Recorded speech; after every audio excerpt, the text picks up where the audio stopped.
Welcome, deep divers. Today, we're really embarking on a crucial journey, I think. It takes us right into the heart of, well, fundamental rights within a nation, long seen as, you know, a global standard bearer for liberty. Yeah, United Kingdom. Exactly. For centuries, the UK has prided itself on this unyielding commitment to free speech, the right to protest peacefully. Yeah, it's core to its identity, historically. But what our sources are showing us is, frankly, a profoundly concerning and rapidly evolving shift. It really suggests these foundational pillars are facing unprecedented pressures, Yeah. significant pressures. It's a really complex picture, you're right. And honestly, a vital one we need to unpack. We're looking at this convergence of surprising restrictions on core freedoms, these huge public demonstrations happening right now, Gripping the UK, yeah. and this increasingly intertwined, often quite contentious relationship between these rights and the digital world, specifically social media, that whole evolving landscape. Right. So to navigate this tricky environment, we've pulled together quite a diverse stack of sources.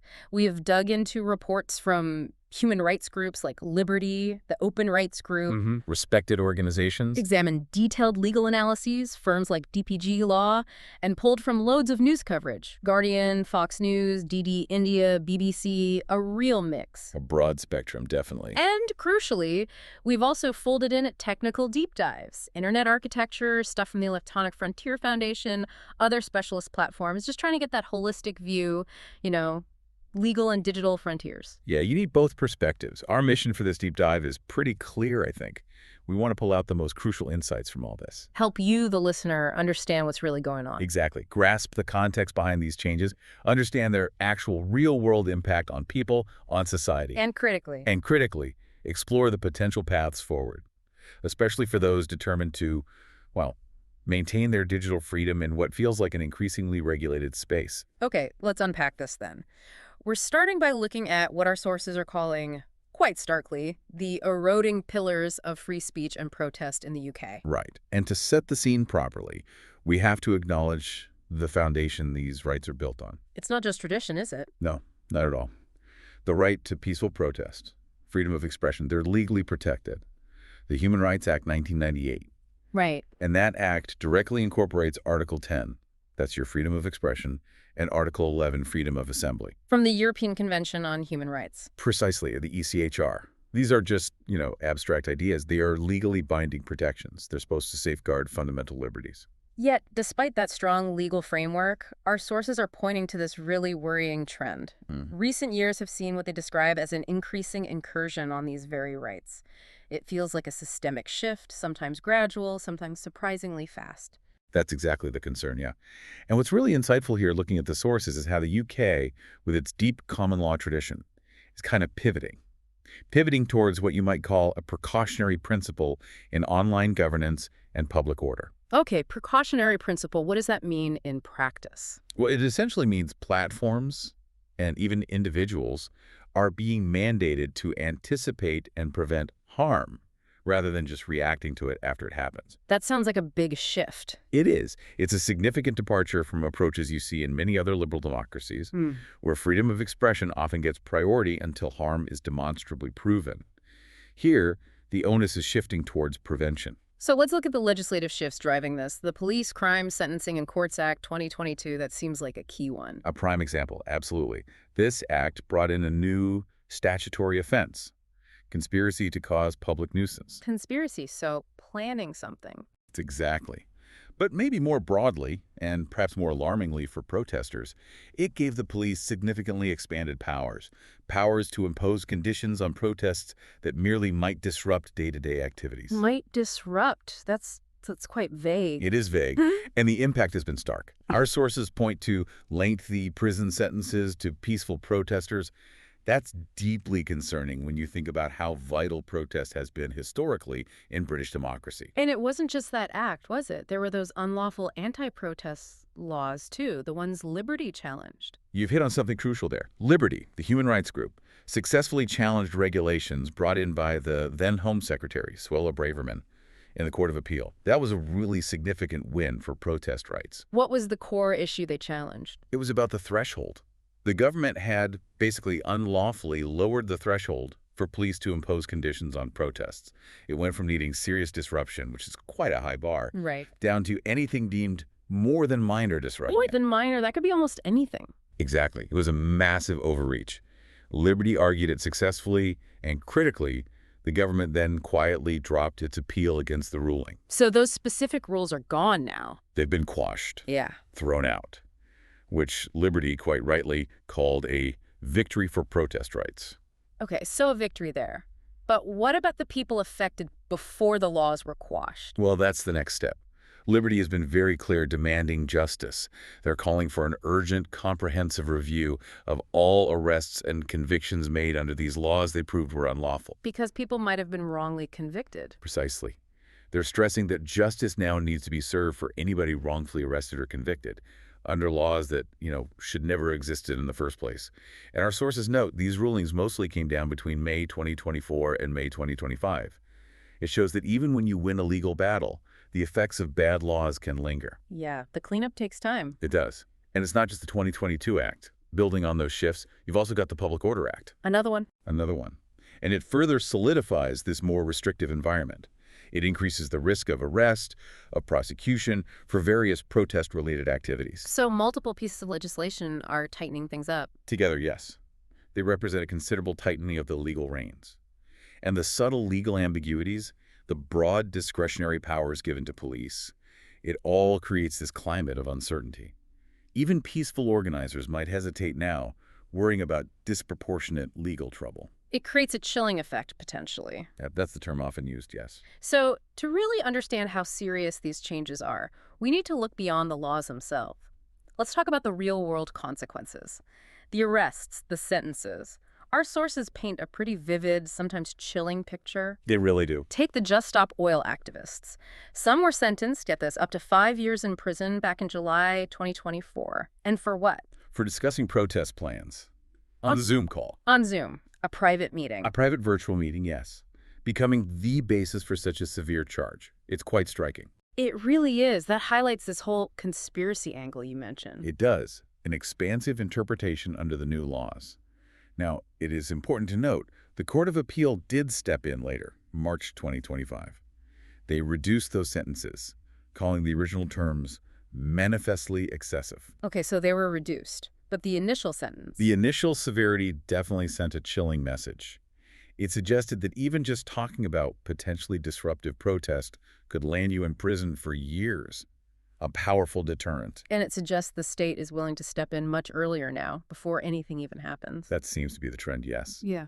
Intervening at the planning stage, not just when a protest is actually underway. And this isn't just about environmental groups, is it? What about supporters of Palestine Action? They've also faced significant consequences. Our sources point to over 2,000 people arrested just for showing support. 2,000. That's a huge number. It is. And some are facing potential sentences of up to 14 years. Particularly where they're challenging decisions made by the Home Secretary. It suggests a really broad dragnet, a heightened sensitivity from authorities to certain kinds of protest. It feels like the definition of what's disruptive or illegal is widening. That's the impression you get. And the sheer volume of arrests suggests a systematic use of these new powers.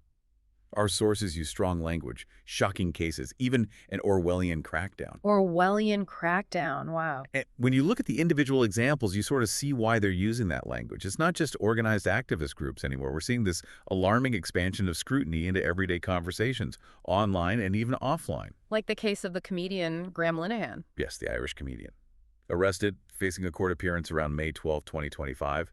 Apparently for criticizing transgender activists on social media. And Nigel Farage jumped on that. He did, warning that the UK was collapsing into an awful authoritarian situation. Now, regardless of your view on the content of the speech, the fact of the arrest itself is significant. It raises huge questions, doesn't it, about where the lines are drawn for online speech? Yeah. And the state's role in policing it? Absolutely.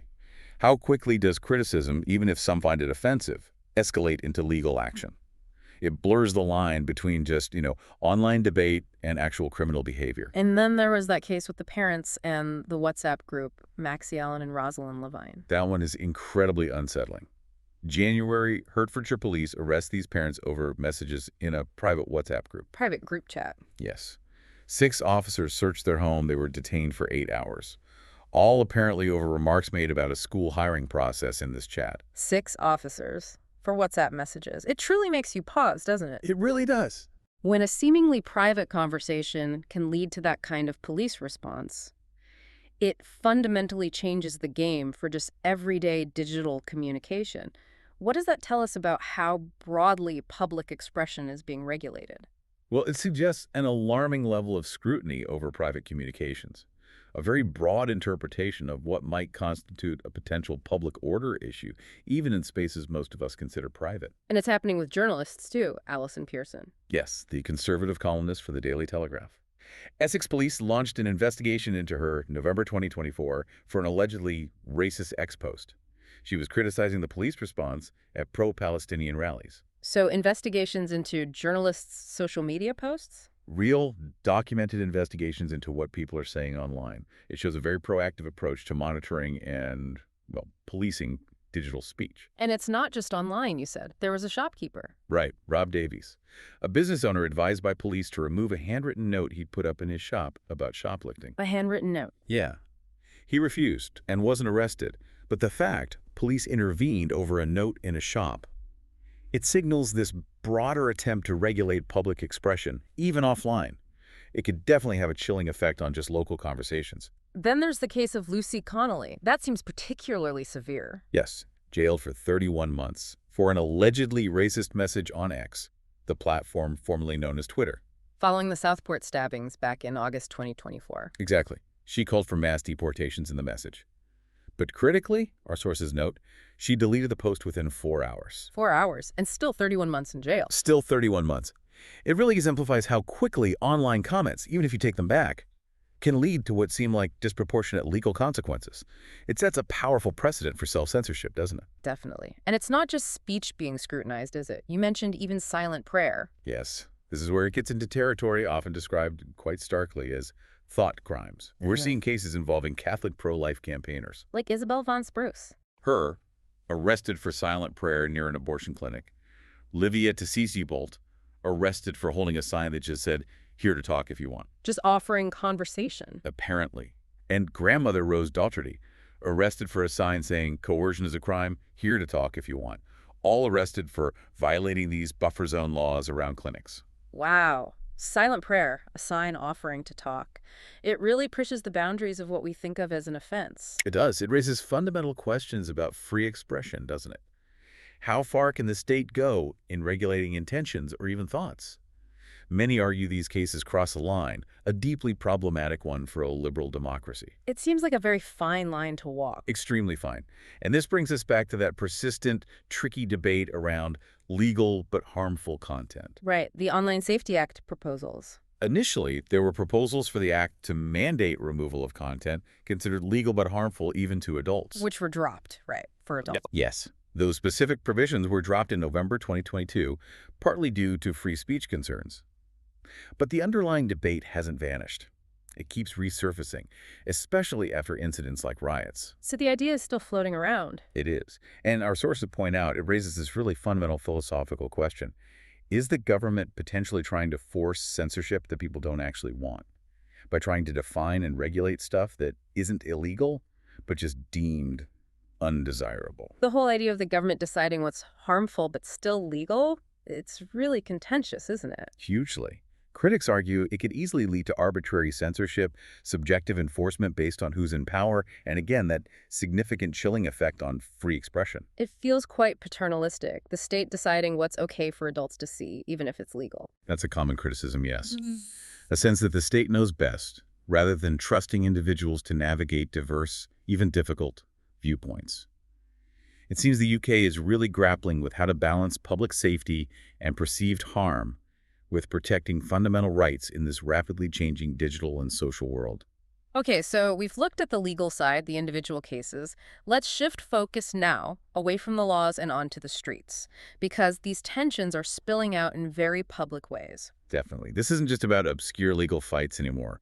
It's about huge numbers of people protesting, a significant rise in public dissent. Absolutely. That Unite the Kingdom rally, for example, it was enormous. Massive. Sources described it as a sea of humanity.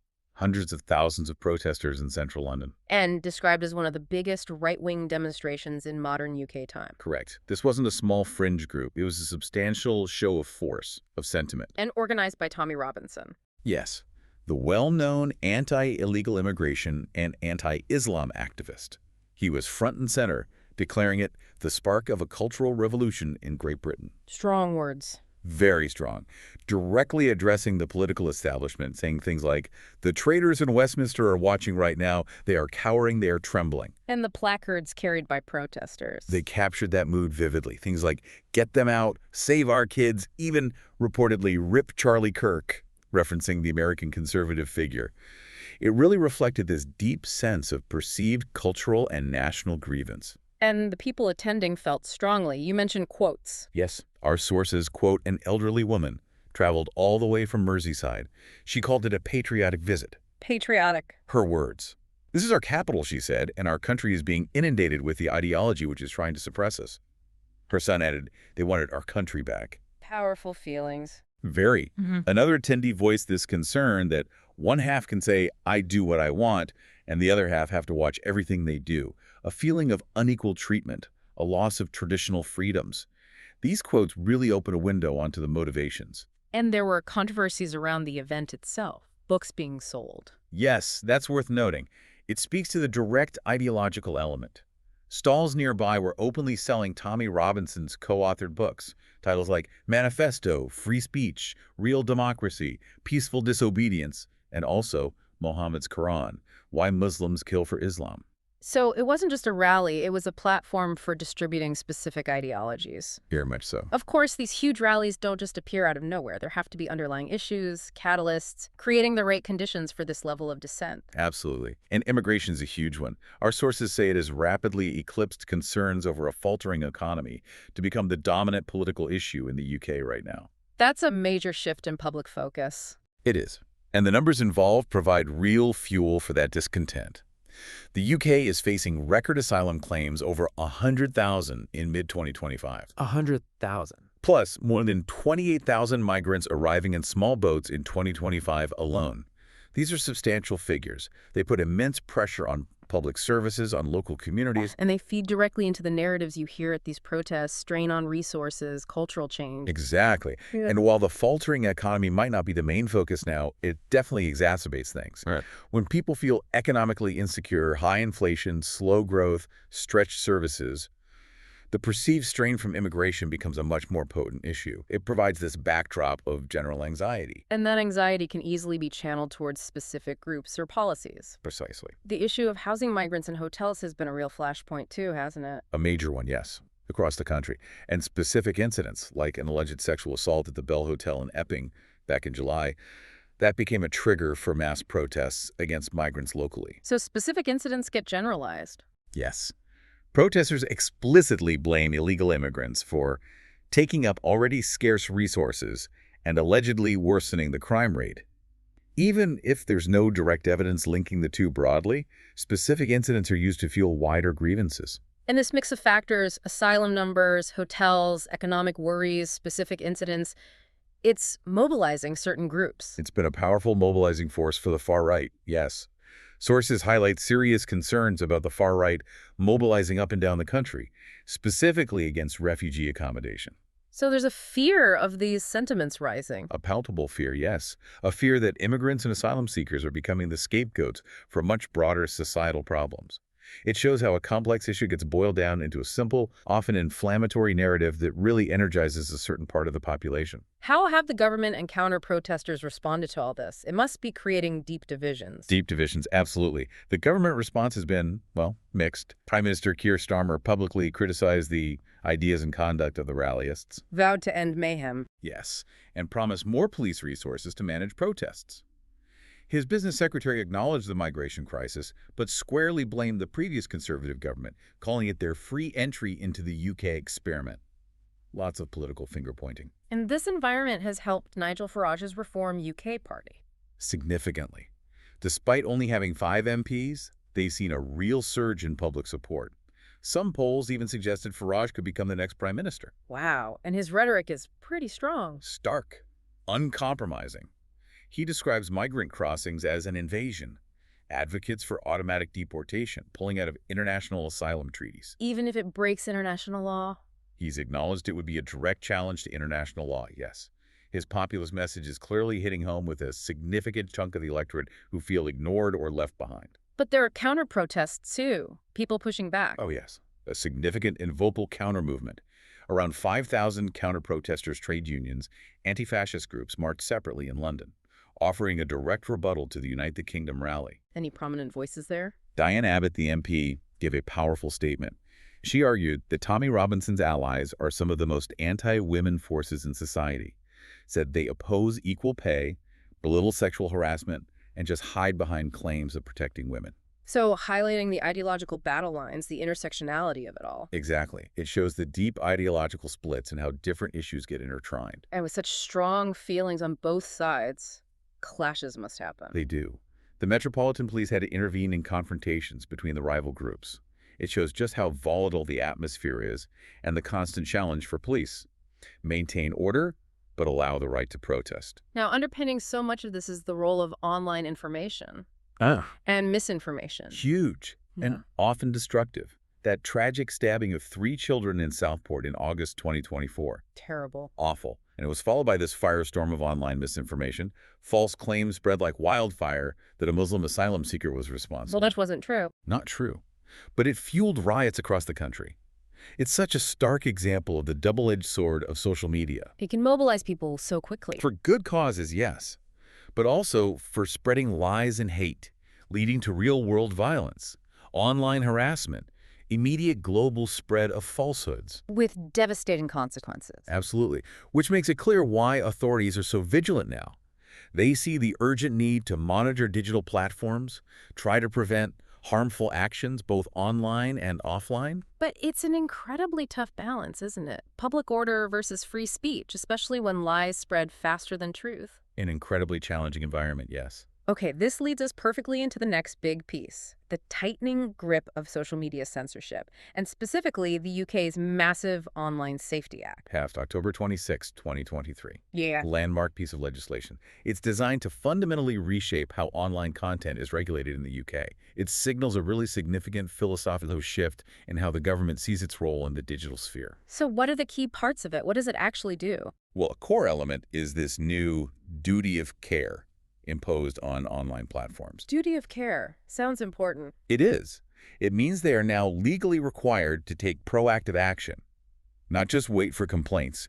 Take action against illegal content and, notably, against legal content harmful to children.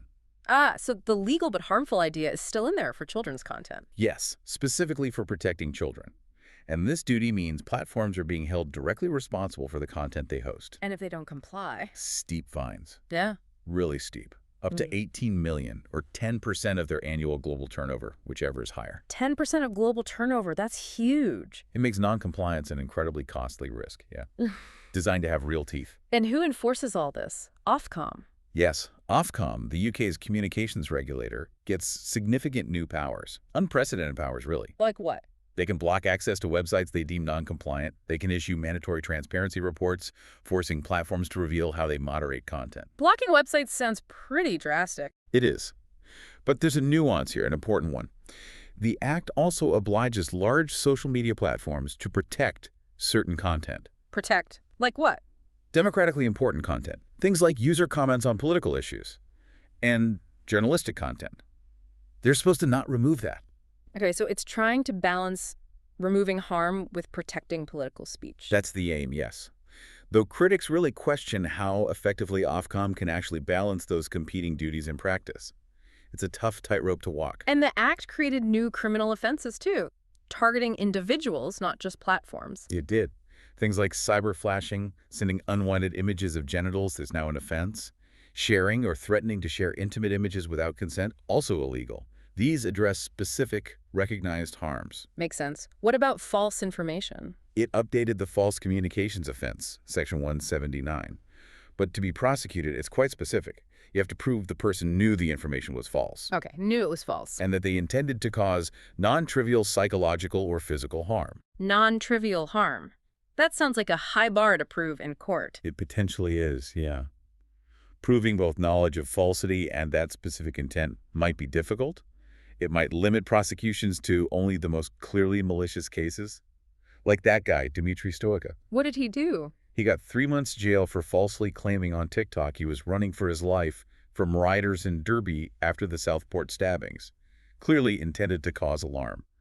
But yeah, the legal threshold can still be high. So it's about malicious intent, not just being wrong online. Generally, yes.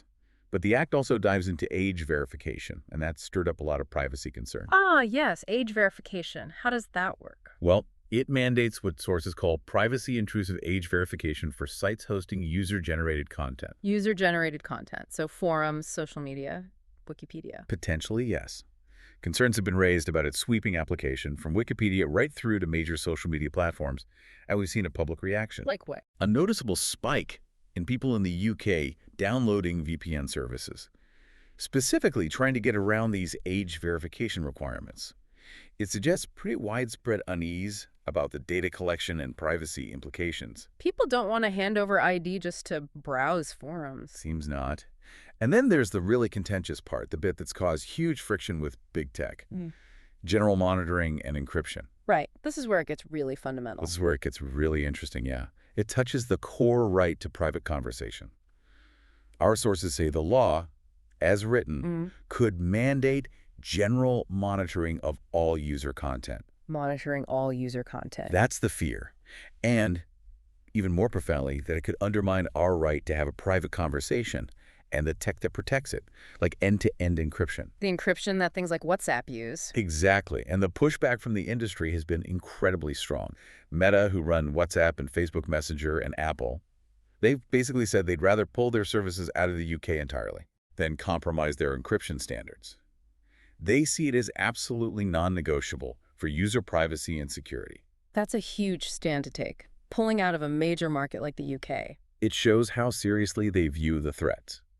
And the implications, if major countries start demanding these kinds of backdoors, they're massive for global digital communication. So that's the tech giants' reaction. What about the broader industry and public response? Has the OSA been welcomed? Far from universally welcome, no. Human rights groups globally, EFF, Open Rights Group, Article 19, they've slammed it, calling it a serious threat to human rights online, even borderline dystopian. Why dystopian? They argue it gives huge, largely unchecked powers to the government and Ofcom, not enough independent judicial oversight, potential for arbitrary censorship, chilling legitimate speech. And the costs for platforms. That's another big issue.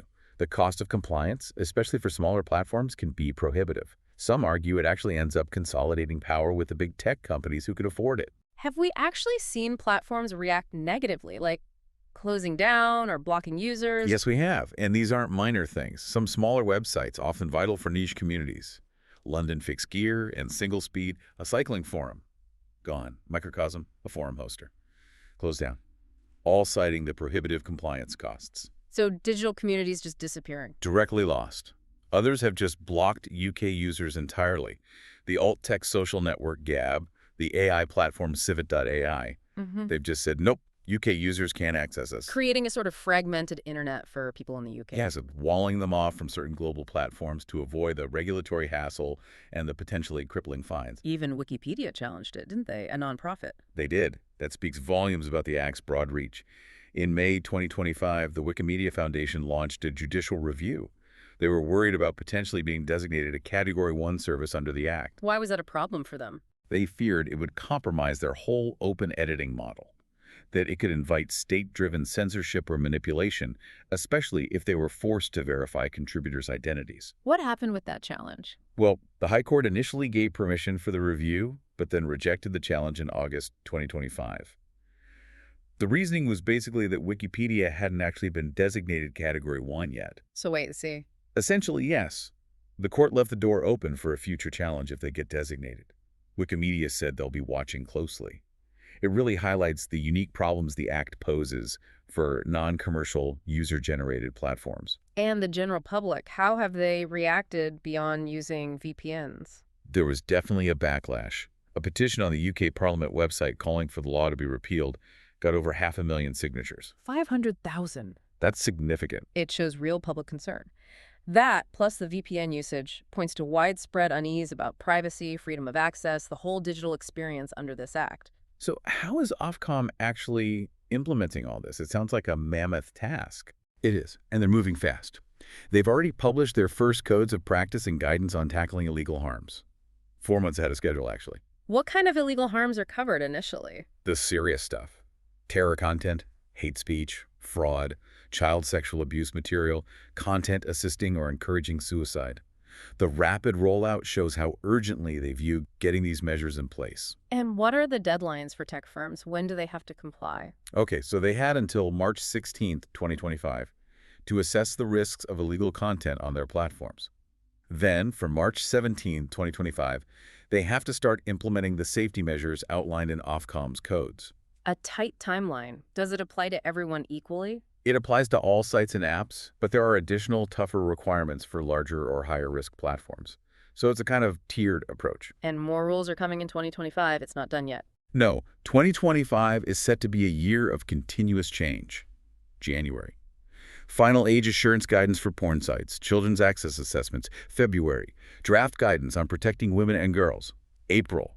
More protections for kids against content promoting suicide, self-harm, eating disorders, cyberbullying. It's an aggressive rollout, clearly focused on child safety. Very clear focus, yes. Yeah. Commendable in its aims for child safety, but with really broad implications for all online content. Now, when we talk about moderating content at this scale, algorithms have to be involved, right? How good are they, really? That's a critical point our sources dig into. Platforms rely heavily on algorithms, yes. Yeah. But the sources are clear. These systems are far from infallible. Meaning they make mistakes. Lots of mistakes. It often leads to over-moderation. Legitimate free expression gets stifled because the algorithm just doesn't get the nuance, context, cultural norms, humor. Algorithms struggle with all that. So harmless stuff gets flagged frequently, which leads to user frustration and, again, that chilling effect on genuine conversation. It highlights how hard, maybe impossible, it is to automate these kinds of complex, context-dependent decisions globally. Is the government itself monitoring social media beyond relying on platforms and Ofcom? They are, and it definitely raises privacy flags. The government has a unit, the National Security Online Information Team, NSOIT. NSOIT. What do they do? They actively flag content to platforms for voluntary removal. Now, the number of flags has reportedly dropped since early 2023, but the unit is still active, keeping an eye on online discourse. And the police? Police also monitor social media. There are initiatives like Project Alpha. That program goes beyond just public posts. It aggregates data from open profiles and, more controversially, from private chat groups. Private chats again. Yes, trying to identify and disrupt gang-related content. But pulling data from private accounts obviously raises serious questions. Surveillance boundaries, due process, potential racial profiling. It creates this pervasive sense that nothing you do online, even in supposedly private spaces, is truly private. Okay, so given this whole picture, increasing regulation, government scrutiny, platform control, it's no wonder people are looking for alternatives, which brings us to this idea of Web 4.0 reclaiming digital sovereignty. Exactly. And to grasp Web 4.0, it helps to quickly look back. Web 1.0 back in the 90s, mostly read-only. You consumed information. Static websites, basically. Pretty much. Then Web 2.0, say 2000, 2009, that was the social network revolution. Interactivity, user participation, Wikipedia, Facebook, YouTube, Twitter, Instagram. The web we mostly know now. Right. Then Web 3.0, often seen as a sort of, well, misguided attempt, lots of focus on blockchain, but struggled with mainstream adoption, practical uses. And Web 4.0 is a reaction to what? It's presented as a direct reaction to the enshittification of Web 2.0. Enshittification. Okay, tell me more. It's a term that's gained traction. Describes how Web 2.0 companies got too greedy with user-generated content, started prioritizing profit over user interests, led to friction and dark user patterns. Like algorithms, pushing outrage, endless ads, privacy issues. All of that. Algorithmic manipulation, pervasive advertising, erosion of privacy. Web 4.0 aims to reverse that. So what's the core vision? What's it trying to achieve? It's positioned as more than just tech. It's a cultural movement about retreating from the hyper-commercialized web, taking the internet back, using it on your own terms. Taking back control. That's the essence. Yeah. Trusting a network of services, not just one giant platform. Not putting all your eggs in one basket. And this crucial idea that Some parts of the internet should be considered public infrastructure. Like utilities, roads, water, the internet. That's the implication. Yeah. A right to access and use it without being dictated solely by corporate profit motives. A fundamental shift from the centralized, platform-dominated web we have now. Sounds ambitious. What kind of technologies make this possible? How does it actually work? Web 4.0 pulls together a suite of advanced tech. Think pervasive computing, your digital self, flowing seamlessly across devices, home, car, wearables, all context-aware. Your digital life, integrated. Exactly. AI too, but not just for corporate chatbots. Imagine intelligent agents managing your data, your interactions, based on your rules, not some platform's algorithm, putting you back in control. Personal AI agents? Potentially. Yeah. Then there's nanotechnology for tiny integrated sensors, advanced telecoms for the fast, secure connections, and it's all underpinned by cloud computing for scalable infrastructure. It's about creating a more integrated, intelligent, user-centric online world, moving beyond these big, often siloed platforms. So this enables the idea of building your own free digital space, taking control back from the giants. That's the promise, yes. And the appeal is deep-rooted in autonomy. The core idea of these self-hosted and federated alternatives is that companies have no place beyond providing the hardware and infrastructure. The companies just provide the pipes, basically. Essentially, it tries to recreate that early internet feel, more individual control over content and interaction. But using today's advanced tech, it fosters decentralization, real content ownership. You set the rules, the moderation, the community standards for your space. Real control over your digital life. That's the goal. So what are the actual practical benefits? Why would someone choose this over, say, Facebook or Twitter, especially with censorship concerns rising? Several compelling reasons. One, you can focus on what matters, tailor your platform for specific needs, event planning for your club, secure file sharing for a project, private photo albums for family. You get rid of the clutter marketplaces, reels, stories that don't serve your purpose. Makes it cleaner, more focused. More efficient, more intentional. Two, you get purpose-built tools. Imagine a school network with assignment submissions built in, or a sports club with activity tracking integrated. That level of customization just isn't possible on generic platforms. One size fits all doesn't really fit anyone perfectly. Exactly. Three, simplicity and usability. Fewer unnecessary features mean easier navigation, less cognitive load, and maybe the biggest one. Four, these spaces are inherently ad-free and focused. No ads, no algorithms manipulating your feed. Freedom from ads, freedom from that constant push to consume, freedom from algorithmic manipulation. It allows for simple chronological feeds, genuine communication. The focus shifts to the community itself, not engagement metrics designed to sell ads. Okay, you mentioned federation. How does that part work? How do these separate spaces connect? Federation is key. It lets these independent free spaces talk to each other without giving up control to one central company. Think of email. Right, I can email someone on a different provider. Exactly. You don't need a Gmail account to email someone with Gmail. All email services speak the same language. They interoperate. Federation works similarly. Users on different federated platforms can interact, share content, follow each other without being locked into one single platform. So interconnected independence. Communities keep their autonomy, but can still be part of a wider network. That's the idea. Sovereignty and connection. So if someone's listening and thinking, okay, I'm interested, I want to explore this, what are some real examples? Platforms that offer this kind of digital sovereignty? Our sources point to a few. One is Ultimate WB, described as a complete website builder with a powerful, fully integrated community platform at its core. What's its main selling point? True ownership and no lock-in. You buy the software, choose your own host. You're not stuck in their ecosystem. It boasts unlimited members, an integrated all-in-one system, social, blog, store, events, all working together. How do you get it? Either a one-time purchase or a predictable cloud plan. They market it as avoiding the hosted trap, where you're just renting space, or the WordPress plugin trap, managing lots of potentially conflicting plugins. Sounds like an option for people wanting full control, willing to manage it themselves or pay a clear price. That seems to be the target, yes. Another example mentioned is Social Engine. What does that offer? It's social network software focused on building communities. Offers cloud upload support using things like Amazon S3, Wasabi so it's scalable. Has the key social network engagement features, feeds, groups, events, forums. Can you make money from it? It offers monetization opportunities like selling pro memberships so community owners can potentially sustain it, highly customizable admin panels, promises fast performance. And you can get it either self-hosted or as a cloud option.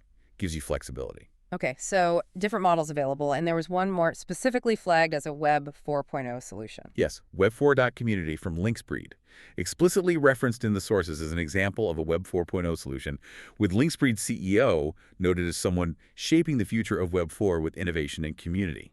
So positioned as part of this new movement? Exactly. It's framed as a way to reclaim your voice and building your digital home, to reclaim your digital destiny.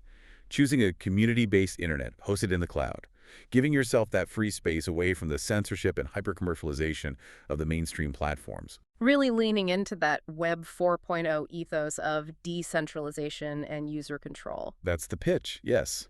It directly addresses the concerns we've been discussing about the current state of the web. So these options exist. Tangible ways for people, communities to step away and build something more controlled. But it can't be totally easy, can it? What are the hurdles for the average person wanting to switch? No, you're right. It's not without challenges. There's often a learning curve. Moving from platforms designed to be instantly intuitive to self-hosting or federated systems. It takes a bit more effort, understanding new interfaces, maybe some technical setup. Not just click and go. Not always. Security is another thing. You gain control, but you also take on more responsibility for securing your data, your platform. You have to know what you're doing or trust the platform provider. Right. Costs can be a factor too. Running your own server, subscribing to a dedicated platform.